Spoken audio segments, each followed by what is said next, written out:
Kahintang sa panahon ng latest news. Diyan sa itong linya ang Pag-asa Mactan, pinagi ni Sir Jomar Iclarino. Sir Jomar, may adlaw Domingo.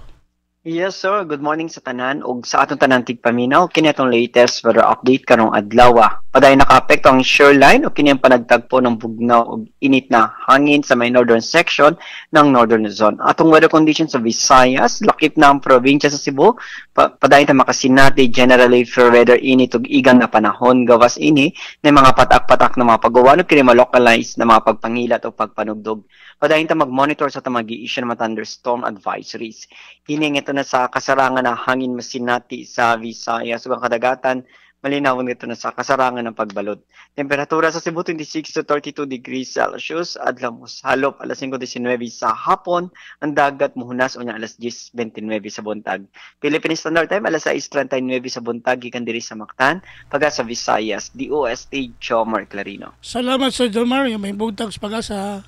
Okay, sa pansya, salamat. Good morning. Okay, good morning. Salamat ni Sir Jomar Iclarino, ang atong widow specialist gikan sa Pag-asa Mactan nga naghatod sa itong dagan sa kahimtang sa panahon nining adlaw Domingo. Salamat Pag-asa Mactan ug mayong buntag kaninyong tanan. May pulis report of